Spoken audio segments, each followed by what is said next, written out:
Skip, how much of this loss is on Dez? Stephen A. Smith, I have to admit publicly, I was so disappointed in Dez Bryant at the end of that game yesterday. In fact, I was crushed over it because I thought he was going to make the play that would win that game to get my Dallas Cowboys to next week at Miami when Tony Romo returns. And look, because at the end of last year, I called Dez Bryant the best receiver in football. And because all through the offseason, I called him an emerging team leader. And I campaigned for him to get his money, as did you. And he did get his $70 million, which he richly deserved. Because of that, I'm going to hold him most responsible for that loss to Jameis Winston and company at Tampa Bay.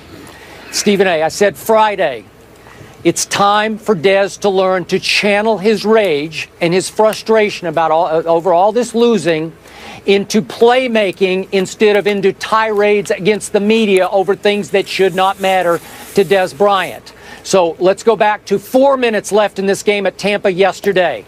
3rd and short, and they throw it up the field. Matt Castle actually threw a good ball. I don't really believe in Matt Castle, but he threw a good ball right into the hands of Dez Bryant up the sideline for about 14 yards. And Dez cold flat dropped it. That would have been a first down. That would allow Dallas to eat a little more of that clock, maybe at least punt Jameis deeper into his territory. But as it stood, they had to punt right away from there, and Jameis got the ball at the Tampa Bay 44-yard line. Now let's go to the end of the game. Late throw into the end zone by Matt Castle. Made a great throw, perfectly positioned deep ball. You can call it a Hail Mary. I thought it was a Hail Dez. Because a year ago, Dez puts that ball in his back pocket. He owns that ball. He posts up a safety. He's got a safety, McDougal on him, Bradley McDougal on him. He posts him. He bodies him. He waits until the perfect point. He high points that ball, goes up, snatches it out of the sky, and Dallas wins the game. I have no idea what got into him yesterday. I'm not saying he didn't try. He seemed to lose the ball in flight for a second. He veered off path. He put himself in position for Bradley McDougal to get away with a little shove in the back. I would not have called it. I would not have flagged it because it's a jump ball with the game on the line. Let them play.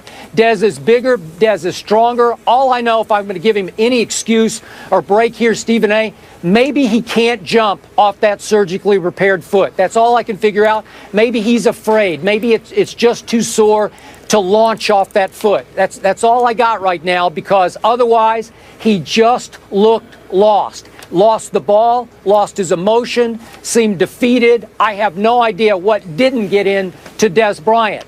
I thought it was going to be Dallas's game. It was not. So in the end, as unfair as it might be, that loss is mostly on Dez Bryant. Well, Skip Bayless, let me say this to you. I'm not going to disagree with you, but I'm going to try and be, if it is at all possible, I'm going to try to be a little bit more expansive about Dez and the Cowboys than even you are in this particular situation. I'm going to separate a couple of things, all right? When we look at the pass, the drop pass, he dropped the pass. It's not like he tried to drop the pass. He jumped up for it. It hit him. He should have caught the pass. Elite receivers catch those passes. But similar to Calvin Johnson and him messing up that onside kick against Green Bay, and we'll get into that a little bit later, Dez Bryant dropped the pass he should have caught. It's just that simple. There's nothing more to it than that. When you look at him, that jump ball, that jump, that it wasn't a Hail Mary, as you called it, a Hail Dez, because it was up there for him to get it. I completely agree with you. And I'm not making that call. Let him play and decide the game. Yes, he did get nudged in the back.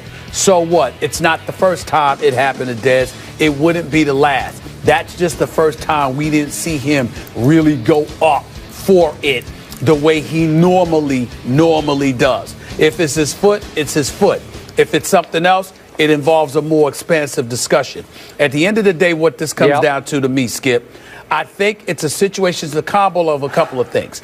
I think the drop pass may have elevated his level of frustration that was already brewing due to the multitude of things that have involved not just him, but the Dallas Cowboys throughout this season and throughout this losing streak that is now the worst since 1989. I think it's gotten to them excessively so. I think they're getting asked these questions every week. None of the questions are pleasant. The post-game locker room, the practices, the meetings, everything is getting harder and harder, a bit more arduous, because when you're losing, that's what comes with it. So I think that that has a role in it. I also think that to some degree, whether Dez is willing to admit it or not, you have some people that looked at him, talked about how out of control he was, reminisced about past transgressions because of it. Not only that, it was in the immediate aftermath of a Greg Hardy, which is something that Dez Bryant has to watch out for, because we know that Greg Hardy is a problem totally different than anybody else right now, and that's simply the situation. Him going off on the sideline, I don't think it's a reason for everybody to get into Greg Hardy because he was arguing with a teammate on the sideline for a brief second. Let's make sure we don't nitpick to the degree that we're monitoring every little thing the guy does to say he has a problem. We know he's got a problem, but let's not use that as an excuse to highlight it. But in the end, if you're Dez Bryant, you're surrounded by all of this. And I think that when you're on that play, in that end zone, your zest, your passion, your desire to go for it, the way we know Dez usually has that desire, I think that dissipated a little bit because of all the things that he's been going through, and it showed itself, if at all possible, on that particular end zone play. In the end, so because of that, I would look at this game and I would give Dez some responsibility for the loss, which is something that he's willing to stomach. But, Skip, I got to tell you, I'm getting really sick and tired of it just stopping with the players or us going all the way upstairs to Jerry Jones. Isn't Jason Garrett a head coach? Isn't a head coach in the National Football League supposed to be able to stop some level of bleeding? They have now lost 7 straight. Skip Bayless, no matter how much I get on Tony Romo, I know Tony Romo is great. I know Tony Romo can play, all right? But tell me you 2-5 without Tony Romo. Tell me you 3-4 without Tony Romo. 0-7? Really? Darren McFadden didn't run the football well yesterday, but he had a 152-yard game. He had a couple to a few 100-plus yard games since Tony Romo has been out. The defense has played better since Tony Romo has been out. Cole Beasley has played well since Tony Romo has been out. Dez Bryant returned since Tony Romo has been out. You're Jason Garrett. You can't find a way to win a couple of these games? I mean, at some point in time, even though he's the ultimate puppet for Jerry Jones because he just echoes verbally whatever Jerry Jones says or tells him to say, doesn't it get to a point where we look at Jason Garrett? Skip Bayless, I didn't realize this. I had totally forgotten about this till yesterday. Do you realize that Jason Garrett was asked by Jerry Jones to fire his own brother and did so? There are plenty of coaches. He did. There are plenty of coaches in the National Football League, Skip Bayless. You come to them to say fire their brother, they'll tell you hell no. You know, you fire me. I'm not doing that, okay? It's not him, it's me. Okay. But, Jason, I mean, at some point, I'm just using that to highlight, at some point, Skip, it ain't just about a play or a player. It is about the supposed leader of the team. It's supposed to be Jason Garrett, the head coach. Oh, you asleep at the wheel totally because Tony Romo is out? Come on, man. Come on now. Somebody got to look at Jason Garrett. I'm sorry. Somebody got to look at him. I blasted Jason Garrett a week ago, and I am completely with you on this. The Dallas Cowboys, my Cowboys, have come close, have been in position to win 6 of those 7 games. And they've lost, at least as you 4, point out, and everybody knows, all 7. Well, I think 6 times they had a chance. They had some fourth quarter chance to win 6 of those games. They have quietly, slowly, but surely learned to lose close games. They have gotten very comfortable with losing close games with no urgency, no retribution from the head coach, no fear of the head coach's wrath, because the head coach has no wrath. The head coach is a Stepford coach. I don't know if you remember the Stepford Wives movie, but he's like a robot. It's like Jerry Jones created him in some laboratory or had him created, and he is just a puppet who just gazes into the distance and keeps slapping the players on the back as they come off the field. keeps clapping for his players no matter what happens, and they don't feel any urgency or fear from the head coach. Can you imagine what Jimmy Johnson would have done to this team? And again, Jimmy had a terrible year. He would have they would have thrown fits of rage that would have made Dez look like a choir boy, and the team would be afraid of losing, and somebody would have stepped up somewhere and made one play to win one game to reverse the tide of losing. This team is very comfortable with losing. This team looks at each other and says, well, here we go again, and it's going to be okay because our head coach will slap us all on the back and clap for us when we come off the field. That's all I got right now, so it's up to Romo to save the day because Jason Garrett is a non-coach. He's a non-factor in this equation. Skip, I want to say this. I'll close my comments by saying this. Again, we're not completely absolving Dez or any other player. We know that, Dez knows he could have done better yesterday. It just is what it is. He's got a lot going on, and we'll just leave it at that. But I will tell you this, Skip. If a miracle happened, and obviously I'm not talking about this season because Dallas, as far as I'm concerned, is done.